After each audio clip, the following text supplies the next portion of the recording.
Are you a pet entrepreneur and or pet marketing professional?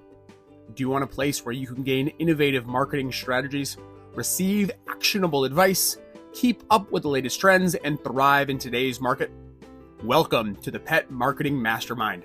All guests are proven and successful marketers in the pet industry.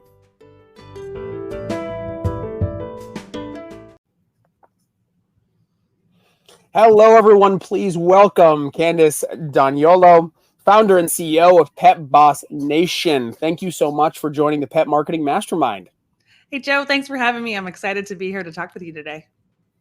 Same. Thank you so much for joining us. Please tell everyone about Pet Boss Nation. If they don't know, they probably aren't in the pet industry. So tell those few that are just joining the pet industry about Pet Boss Nation. Thanks for that, because I do hear that people are like, I feel like I'm dating you because I see you in so many places. I'm like, I don't know to take that as a compliment, or maybe the approach isn't going right.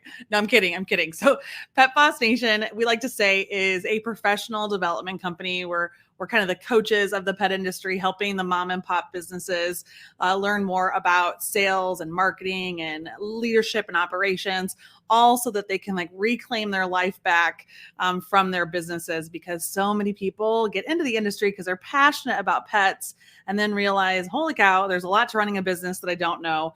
And it can feel very overwhelming and struggling, like a struggle. And so we help break all that down through a variety of ways so that they can really start to put more money in their own pockets, as well as growing their companies and still doing the work that they love to do.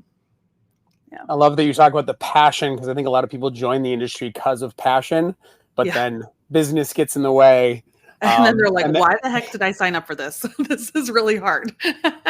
I love hanging out with dogs. I love that I get to look at dog photography, but it's still business. It's still, you still need to have the nuts and bolts together.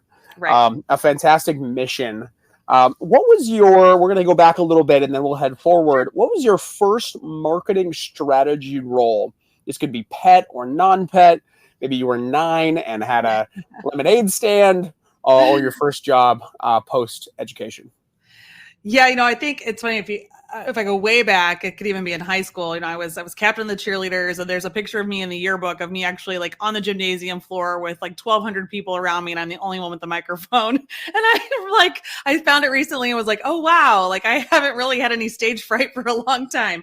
But that was one. But when I think about the marketing side of it, I loved making the posters in high school, and it got to the point where whether it was the debate team or the High School Musical or the football team banners, I was drawing and painting all of it, which then helped me with my sidewalk signs outside of my pet boutique, of course. It was my mom was like, oh, who knew that all those high school banners would come into use with your lettering in your small business? And it was, kind of funny. But I think, that's really where kind of the silly side of it started. And then I knew I always wanted to be in advertising. So actually went to school to work in marketing, and I have a minor in graphic design. I landed a cool job I thought it was a cool job, but a cool agency at Leo Burnett, one of the biggest ad agencies in, the world. And then at the age of 22, was put on the Morgan Stanley account, and it was really boring. And I basically was a media buyer, and I, looked at Nielsen rating points and Excel spreadsheets, and, bought airtime on the Golf Channel and MSNBC. And it was really boring for a 22-year-old, honestly, not creative enough. So but that was kind of that first marketing role. And then I became an entrepreneur at the age of 24. I was like, this corporate thing isn't for me. And I left and I started in the pet industry and kind of never looked back. I love that, from cheerleading to finance to entrepreneurship. I imagine you're like, oh, this agency, and it's probably going to be like Mad Men, and I'm going to be working on these cool campaigns. And you're like, according to Nielsen, I think we should buy the 2:00 slot on the Golf Channel. I know, it's horrible. That is going through the grinder of marketing for sure, but it probably gave you some understanding of buying media in the future. So hopefully you gain some insight from Morgan Stanley. They're not a sponsor of this podcast yet, so we can run through the mud. So for sure, you had a wide variety. So What is a key difference that you notice from marketing to pet owners versus other consumers? Maybe something you noticed at the agency side or something you've noticed throughout your career. A pet owner or a dog mom or dog cat owner versus just a regular consumer. Well, once I got into my own pet businesses and doing the marketing there, I think the biggest difference was for small businesses versus these big corporations is really the budget, right? You just have practically no budget when you're a small mom and pop or haven't thought about a marketing budget so much as these big companies when I was at the agency. Who might come into something and go, oh, we've got $300,000 to spend just on this one network, or, it was just a small piece of their $1 million advertising budget. But when we think about maybe the difference of advertising to pet owners versus a typical consumer is that they're family members, right? Truly that they are family members. And it's amazing to me to think that there are still a lot of pet owners even out there who haven't thought about their pet that way or haven't been ready to even acknowledge that, maybe even confidently and publicly. But then to non-animal owners, like they don't really understand. You're either almost like not a pet person or you are, it's just feel like there's that whole element of that human animal bond that really can be communicated and celebrated when you're doing the advertising for your pet business versus other brands. I love that because it's like there's such a connection there, this caregiver, caretaker, mom, dad experience that if you're not there, maybe you come from a different industry, you're like, well, in this industry, this is how we would market our products. Right. Exactly. But when you're talking to a pet owner, they have a different mindset and a philosophy there. You've obviously been a part of your own brands, Pet Boss Nation. A lot of the community members, I imagine you're a part of their brands as well. What marketing campaign were you a part of that you're the most proud of, and why? We can stay in the pet industry. Morgan Stanley has their own marketing team. We don't need to focus on them. What marketing campaign within the pet industry are you most proud of, and why? And what was the result or the purpose of it? Well, so I have almost 2 decades of running my own brick and mortar pet businesses, and those were called Dogaholics. And during that time frame, I, opened to 3 locations and sold those, and then now do the business coaching with Pet Boss Nation. And back then, it was what I loved was just, really that we adapted email marketing. It was before there were the social media accounts, or before you could do Facebook Lives and different reels didn't exist. And I had to run a business that way. And so email was really important to us back then. Email, I think, is still really important now, at least it is for Pet Boss Nation. But I want to talk about things I'm really proud of at Pet Boss Nation and what we've done to raise awareness about the education that we do, and to also help support business owners who maybe aren't even ready yet to invest in professional development. But some of the things we've done are these live coaching weeks. If we talk about community, that's all about experiences, relating and connecting with other people, hearing stories, feeling like you're with the group of people who get it, who've been where you are and have the same goals as you, right? And so in this company, Pet Boss, which we're all virtual, and we try to create an online community in our program. Not that we try, we've done it inside our online programs, as well as when we do what we would call our launches, right? Our launches to share about our program, but we open it up to the larger community. And we've created these coaching weeks or boot camp weeks where we will drive traffic into a Facebook group, and we will lead exercises and community building and give away prizes. And it's a whole week-long immersion and experience for the participants. And then on the back end, it's kind of like, well, if you want to continue this experience with us or go deeper in these topics or learn more, then you should join our programs, right? And so has worked really well for us. It is a lot of work from a team perspective and how much needs to go into all of that. But a spinoff of that we did, as I just want to give a shout out to my podcast. We have a podcast called the Boss Your Business Podcast, and we decided to take that same concept and throw it onto a podcast and say, hey, we're going to do this mini series for a week. And over a week, you're going to get a daily lesson that's an audio, and then go to this website to download your free worksheet and guide to go with it.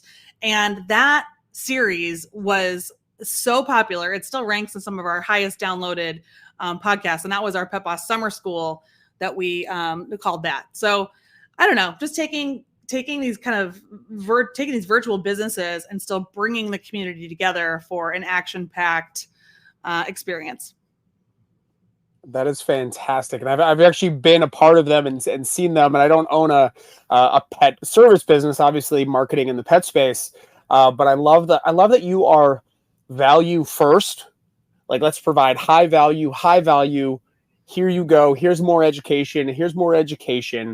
And then it's obviously like, hey, if you want to continue this for long-term results, nothing happens in a business overnight. Right. It long-term results within that community, but you're showing, not just telling. You could easily have a landing page and drive traffic there and say, hey, we do this. You're like, we're going to show you how it is. We're going to show you the effort. We're going to show you the handouts. And I think a lot of businesses can, outside the pet industry or not, can learn a lot from that. I think a lot of people say, like, we do this. You're actually showing them how you do it and what it'd be involved in the community, a part of it. So that's fantastic. Yeah. Thanks so much. I do think that there's, it helps build the know, like, and trust, as they say, right? And I think any pet business can do it. A lot of people are afraid of, I think, really showing up as the spokesperson of their brand or their business, or as the influencer of their business. I think they're relying on agencies or companies to do it for them, or like just people to automatically find them without, it's like, that they build it, they just think people are going to come. I mean, I see that you're like smiling and laughing. You get what I'm saying here. And so, like, the fear of getting on camera, or the fear of going live, or even reading a script, it's very intimidating. And but really, it's like, they do that all day long inside their businesses, or on a sales call, or at a coffee with a client. We just have to figure out how to get what they're doing and their message out to more people. And I think that we have to show that. We'll just kind of start sharing it and showing it ahead of that paywall, so that the customer feels more comfortable with what they're buying. Certainly, yeah, because they want to feel like this is actually what I'm buying versus the promise of it. Because I think we've all been caught there. Yeah. Shifting just a little bit, but focusing on now, maybe we're going to go behind the paywall, uncover some of the veil of it. Can you share maybe an inside scoop or a story of the value of your community while somebody is crafting a marketing message? Was there a conversation, or somebody said something in a chat that you're like, and then the community kind of helped, or you helped somebody, like the power of the community in regards to marketing effectiveness? Well, in our world, I mean, there's so many stories and examples that I could share and come to mind. We've been doing this for 7 years, and we have hundreds of small businesses across the US and Canada and even Europe in our program. So it's hard to just pick one. But I think what I see as a business coach with small businesses, and one of the things I talked about, at Global Pet Expo, and one of my talks recently, was offers, and making offers and giving some sort of a chain of, the easiest way to say it would be discounts or freebies, right? But they don't have to be positioned that way necessarily. It's not like it's a $5 off coupon, but it's something that attracts a potential client to either opt into your list first, or to then try you out, or test something out, or have that free consult, whatever it is. But it's that offer that comes in. And then again, maybe you're not pitching there either. You're building the relationship. It's like you're dating, you're kind of moving farther along in the customer's journey, trying something else out, getting to know them. Maybe they do make a purchase, but then you're going to follow that up again with another offer. And so what we've seen in our membership is that it's kind of like a sequence of opportunities for consumers to test and try different elements of a business to influence potential buying decisions. That I think if we can create, as businesses, if we can create a frequency of a customer to do business with us, then we stay top of mind, and we will keep coming back for more, or you feel more loyal and connected to that brand, to then not even choose to go somewhere else. So in a local business, we've seen a lot of our clients start to implement more of those offer strategies at the beginning to get those repeat purchases, so that they can win the business from maybe like an online competitor. That's fantastic. I love that you're sharing that insight inside your community, Yeah. And people are like, feel like I don't have to test out 100 things because the community power gets to test this out. And they share pictures of what their offers look like, or coupons, or there's a lot of mindset stuff we have to shift with them at the beginning, because a lot of people will feel like, well, is 15% off enough, or is 10% off enough?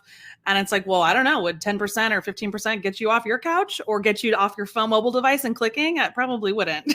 Like, you need to be a little bit more, enticing in the beginning. But so our community of not just me chiming in and helping support, but the fellow members, come in and give feedback and advice from their experiences.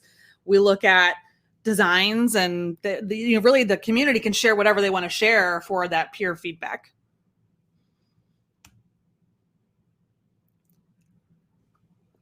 That's fantastic. Thank you so much for sharing that.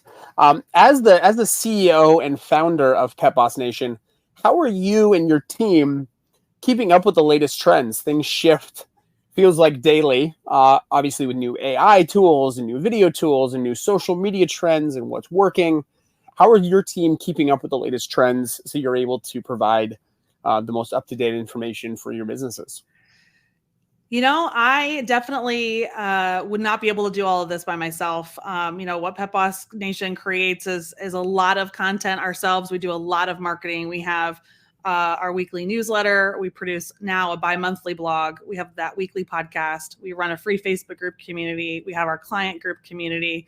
And we do workshops and webinars and all kinds of things. And we create the new content for our clients too. So it is a lot. And we have a team. It's not just me, right? So I have a copywriter. I have a podcast editor. We have a social media marketing manager. I have kind of a creative director that helps a lot of assets, and an operations manager who can do strategy with me. And so there's a pretty big team for just such a small company that I do out of my house, right? But why I say that is that while I understand the value and the strategy of marketing, I cannot by myself stay on top of all of the things I need to stay on top of.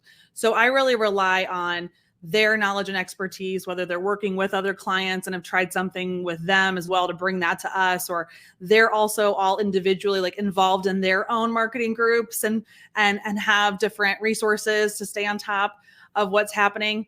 And then they'll bring those to the table for us as a company to make suggestions. But what is really interesting is a lot of times they want, as a company and as a team, we kind of try to stay focused on what we know works for us and try not to feel like we have to do all of the things. Like I launched a YouTube channel about like 2 months before I was going to have a baby. And it was really, I think it was too aggressive of a move for me to try to do. I mean, we did it. We got the first, all the videos out to get edited while I was gone, but I also had to pre-record all the podcast episodes and get ahead on all the content. And I took like 4 months basically off the business, which was amazing. But that was I made that decision that we were going to launch this YouTube channel without really consulting if it was the right strategy for us at the time. So once I got back and we were working more on operations and how we can streamline things and maintain and get ahead of schedule, so we weren't doing things so last minute, the YouTube channel just like had to stop and like drop. It was kind of like, if we don't have the time and the bandwidth to really do all the things that marketing channel can offer to us, then, we shouldn't really do it. So even we teach our clients this too, that like, don't feel like you have to be on every social media channel. It's like, where are your clients? Where do you feel the most confident and comfortable? Where can you commit to? And so we teach that. And then we try to do that as well as a company. And it relieves some of the pressure off the team too. It relieves some of the pressure off me. I was like, thank God I don't have to create even more content, but I'd love to be on Pinterest. I'd love to even be on LinkedIn more. I mean, I'm trying now, I'm playing around more personally, but like, it's just hard to stay on top of all of these things. Yeah. I think if you understand your limits and then also know what works, which I really love that philosophy of working with your people of like, you could do it all. And I know brands and I've worked with brands and been a part of teams that like any new thing comes up, it feels like they're like, oh, yep. I have to do it. Everyone's doing it. Yeah. Which is typically not the case. And I think if you understand yourself and your business and limitations and feel free to try it out. And obviously if it doesn't work, it's always going to be there. Yeah, always there. Always. Yeah, fantastic. Speaking of that, what marketing tool, this could be anywhere from email to LinkedIn to AI to tracking, are you and your community at Pet Boss Nation most excited about? Something you haven't utilized, or maybe it's direct mail and it's coming back. What is that thing that's like, it's all the buzz in the chats? Well, I think the exciting thing recently is, ChatGPT and how people can use it to just save them time and ideate. People love that. So that's what's great. I mean, if you're going to write email campaigns or try to come up with scripts for reels and so on. So that's a great tool that people are loving. But it was interesting because we recently did social media audits of some of our clients, and we did it as a group, right? So 4 of our clients submitted a lot of more people submitted for it, but we only took 4 of them to review.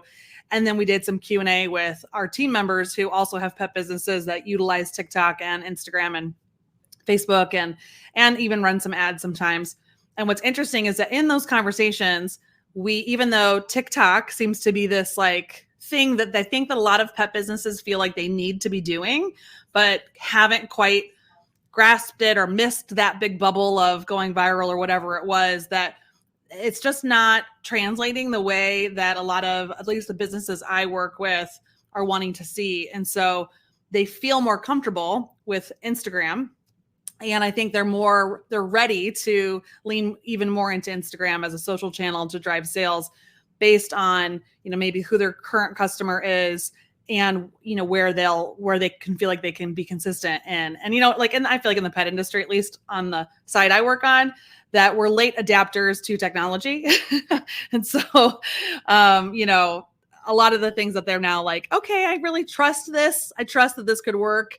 I feel like Instagram is that place. So ChatGPT, Instagram, hot topics. I love it. Yeah, no, I love that you cut through the hype as a community, because I feel like as marketers and entrepreneurs, we can always get caught up in the hype of like, oh, wow, I'm going to miss it. And although we see those brands going viral on TikTok, I think it's such a small percentage of what's happening that I feel like it gets caught up, and you're like, well, I heard about this one brand and they did it, so it's going to work for me. And then a brand posts for 6 months straight, and they get like them and their best friends liking their post. Yeah. And it doesn't happen. But you're like, hey, what works for you? What can you be consistent in? What do you know the language of? Instead of focusing on like what's the next hype thing, because you might not have the bandwidth and get frustrated. So I love that you cut through the noise. Yeah, and I think that a part of that in the communication and talking with your peers and community and learning from people who use these tools too is that a platform like TikTok doesn't allow for a lot of engagement and back and forth or driving traffic to other places. And whereas Instagram, you can directly communicate with people in the DMs or engage through hashtags, like find hashtags that are relevant and then go find those accounts and start engaging on those accounts. And then with the shop, are you directing, it's like it just now they've made it easier for other links to go out of the platform through the stories or the bio. It's like it's now, I feel like when engagement and connection is so important for, I think, a customer's journey and to translate to sales, Instagram seems like a platform that is allowing small business owners to do that. It's fantastic, especially because it's just a different mindset and mentality on that platform until finding one that works best for you. So now we've talked about what works, some of the highlights. Let's go down the rabbit hole of challenges in the future. What are you feeling or you're seeing is the biggest marketing challenge you're going to see in the next 6 months with pet businesses?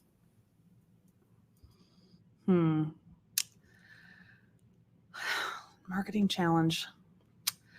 I'm long on this because I think it just really depends what stage of the game you're in as an entrepreneur. Because you're asking a very big, broad question. And I work with people who might do like pop-ups on the weekends and are maybe selling $10,000, $20,000 a year of their stuff, if that, all the way up to people who do 7 million out of a single location. And, that their family business has been doing this for 40 years. They've got a bigger budget. And I think that depending on, where you're at in your journey of being a business owner and your knowledge of marketing, you'll have different challenges. And so, but a common one I see is, that stretching yourself too thin, putting your money in the wrong places. And because we're constantly doing this with our clients, is we're just trying to help them shift their focus with like, what is going to be the best ROI for them? What do you really need to have happen? And I think the biggest challenge is going to be that people will start to see their cash flow potentially being gobbled up in other places. And they may not have, like, especially small businesses may not have put the most important foundational things in place, like a mobile friendly website or online shopping or whatever that is to do business virtually in what's only dominating even more as a global marketplace. Right. And so it's just, there's some tech stuff that I think they need to invest in. And if they don't have the funds to do that, that will really hurt them. Or if maybe businesses where you're working with a lot of businesses who have those, who are more on the tech side, the digital side, and not selling so much to local market. I think the biggest challenge will be the competition that's currently out there, and that global marketplace and access to all the goods that consumers now have access so easily to. Yeah, I think that if I was to ask the question, that's what I would say is the competition, especially just in the space online. If you're primarily selling through Amazon, Amazon's going to crank down on margins. Well, yeah, and they already have taken so much away too from, what is it? Basically, if you're not a maker or a manufacturer of the product, it's doesn't make any financial sense to be on Amazon. Yeah, you're like, wait, you've taken away everything besides if it goes from the factory floor directly to you. And so now you have a huge gap. Some businesses do of 80% of my sales were there. And so now how do I own that customer and that customer journey? Because Amazon it was the easy button for some of those brands. And so I agree that having an entire marketing landscape under your control as an entrepreneur is a huge challenge, because I'm really good at one thing.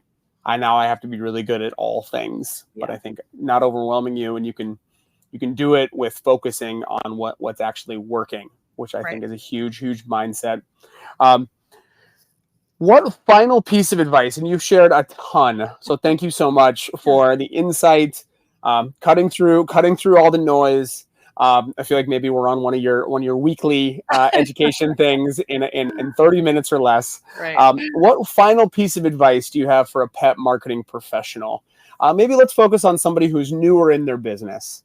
Maybe they're 6 months in, their sales or their social reach isn't where they want to be. They sat down with you. What advice would you give them? Well, for all of our local pet businesses, if you actually not even local, but if you have a local business, it would be your Google business profile. Okay. That is absolutely, that's like a requirement now that we're making it of every one of our clients, is that because Google is still the biggest search engine, and it is now almost like your new homepage for almost more important than your home page on your own website.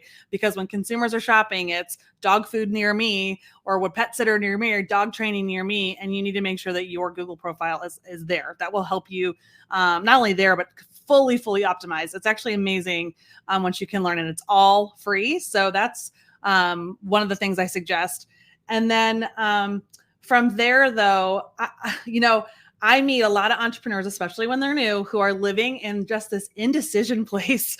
And it's like they get so hung up on perfection and things all going a certain way, or and I think I've just learned from my own businesses that just get moving, take action, and you can always change it or pivot afterwards. And then people worry, oh, I'm going to spend money or waste money. Yeah, you're gonna spend more money than you ever thought you'd ever spend on your own businesses, and you half the time you won't make the right choice. But when you do make the right choice, it's going to be amazing and bring you in more money. But you can't, I guess, be so afraid to make a decision that you're not taking some action and gaining that momentum. So my advice is to just get going on something and see if it works. Yes, and yes. The Google My Business, it is like a Statue of Liberty in some of those towns that stands above And I absolutely agree. Without naming names, I've had a couple of clients that are like, what do you think about this font for 3.5 months? And I'm like, I know. let's just go live. And I think maybe other issues will address and move forward, and we can always address the font. Right. But it is important. Thank you again for sharing from your background on the Cheer Squad to helping businesses 7 figures and beyond. Where can people learn more about Pet Boss Nation and follow up with you to maybe join one of your classes or be a part of the community? Sure, we'll keep it easy for you. All they have to do is you just have to go to petboss.com. Pretty easy. Petboss.com. And there you can access our podcast, the blog, sign up for our newsletters. You can join that Facebook group I mentioned or learn about our programs.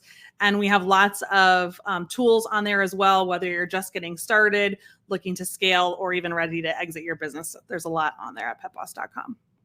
Fantastic. Soup to nuts from the beginning to a happily ever after. Well, thank you again, Candace, for everything you've done for the pet business.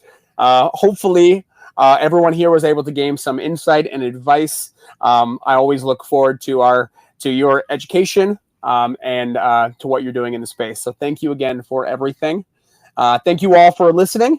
Look out for new episodes of Pet Marketing Mastermind launching every Tuesday. Thanks, Joe.